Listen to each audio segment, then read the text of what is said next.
Morning, folks. I'm Dave Canterbury with Self-Reliance Outfitters in the Pathfinder School down here at the Pathfinder Outdoor Classroom with instructor Kyle Sanborn. What we've got today is we've got the new Pathfinder survival blanket. And this survival blanket, in its original form that we have on our website now, is the strongest, most heavy-duty space blanket on the market today.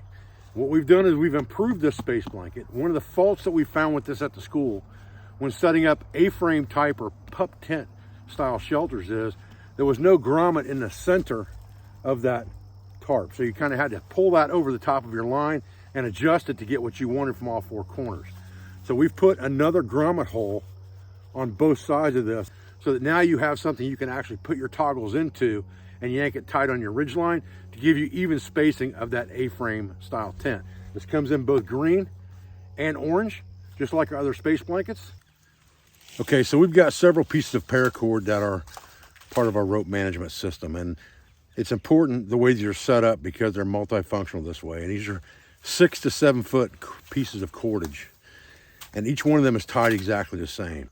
So the first thing we do is we seize the ends of our paracord and we tie a double overhand stop knot in one end, which is just like tying an overhand knot, except we're going to go through it again, just like this, so that we have 2 turns in the line. And then we're going to snug that up against the end with a little tail sticking out, and that gives us a good, big, bulky stopper knot on one end.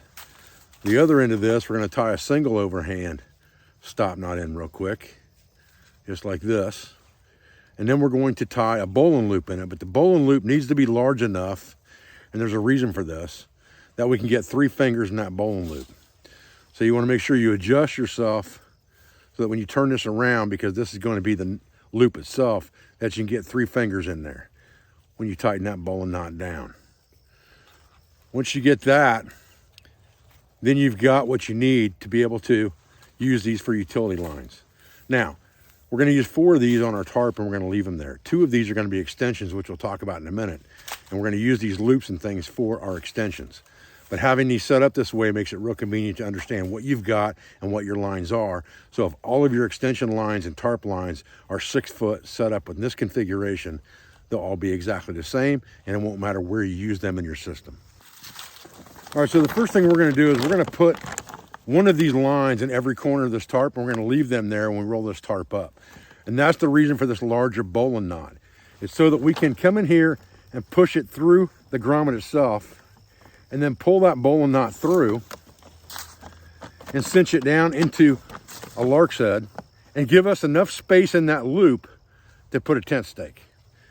We can also use this for an extension line if we're making some type of a fly shelter or something like a lean with an overhang.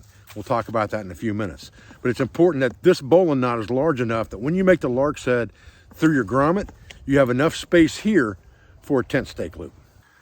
Now I've grabbed a rapid deployment ridge line here, and this is just one that we use at school for demos. You see that it has a toggle that's actually drilled through, and there's a reason for that. We'll talk about it in a minute, but so I don't have to pick a stick up off the ground. It always comes with me when I leave. And we're going to use that and this bowline knot on the end of this line, which is set up exactly like our 6-footers with the same knots, except it has 3 prusik hitch loops put on it. So they're prusik loops tied on with a prusik hitch. And you've got a fisherman's knot connecting them together.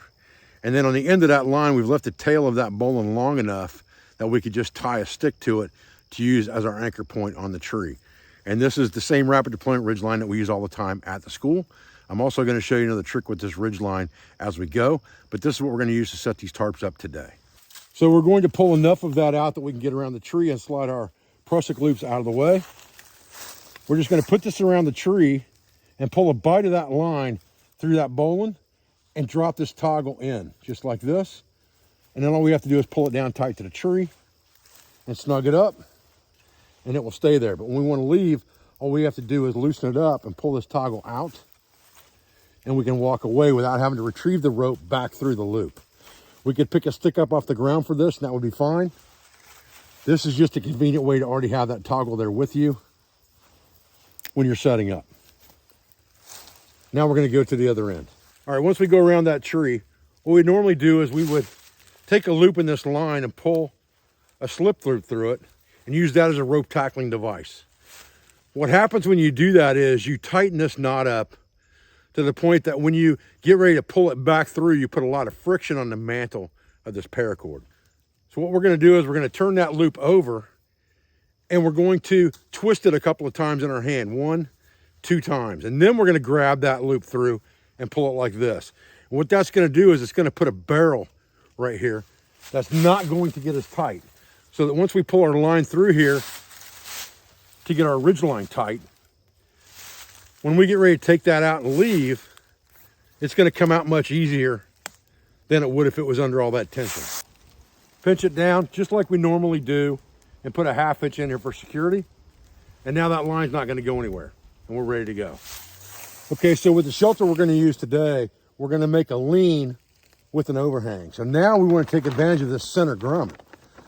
Now instead of having to just drape this over and hope that we can get things even and pull on that, especially with a shelter like this where you don't have even tension necessarily coming from both sides because you're not staking it directly to the ground, we can put this loop in and we can use a stake here, or we can use a piece of stick and do the same thing in the center on the other end.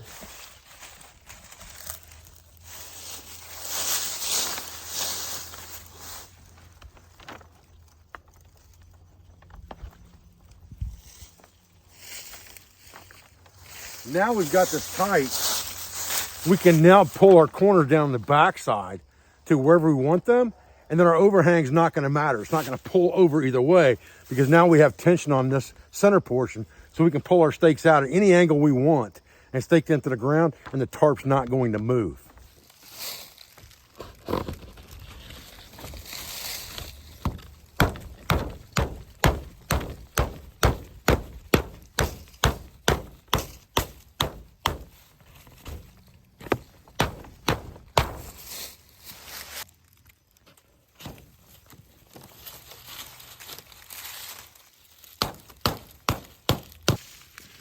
Okay, so now you can see we've pulled on these center grommets now, and it didn't move the tarp. So now we have this whole front end that we can use, and we can fly that as an overhang.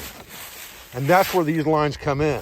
We could have put a stake in here and made an A-frame, but now that we have these extension lines on here, we can pull them out, put a marlin spike in here, and stake it out anywhere we want to give us an overhang on our shelter with the reflect on the inside, so that we can put a fire out here 1.5 steps away and take advantage of convective heating in there in a cold weather environment. All right, so here we have a stump that we can tie to instead of putting a stake in the ground. So with this extension line, we're just going to use something as simple as a timber hitch to wrap around this, which just means you wrap around the line and then tuck your line in 3, 4, 5 times. And that will be a self-tightening knot that you can draw down on the back side by the tail. But once it's pulling against the stump, from the tarp itself, it'll be self-tightening around the stump, just like that. And it's easy enough to get that undone just by jerking that tail forward when you're done, and everything will pull up to where you can get it undone very, very easily. Okay, and on this other line that we're pulling out here from the shelter for our awning, we're just gonna use a marlin spike. So we're gonna roll over, climb up the line, shove our stake in, pull everything down tight. That gives us basically a T-handle we can use to pull everything tight and draw it, and then stake it in the ground at a 45-degree angle away from the shelter so it gets a good hold and everything stays tight. The beauty of that marlin spike hitch is when you pull that stake, it comes out of the line as soon as you slide off the stake, and there's no knots in your line whatsoever. All right, so if we've got our line extended out from here and we need some more length, maybe we want to reach a tree, maybe we don't have enough length to get the pitch that we're looking for, we can take one of those other 6-foot lines we talked about and do a loop to rope connection with a simple sheet bend. So we go up through the loop, around the backside, over the rope, and then back through the loop. And when we draw that down tight, that's going to give us a simple rope to loop connection to give us a 6-foot extension line if we were to have to pull that out further away. All right, folks, well, listen, I appreciate your views and I appreciate your support. I thank you for everything you do for our school, for our family, for our business, all our sponsors, instructors, affiliates, and friends. And I'll be back with another video as soon as I can, guys. Thanks.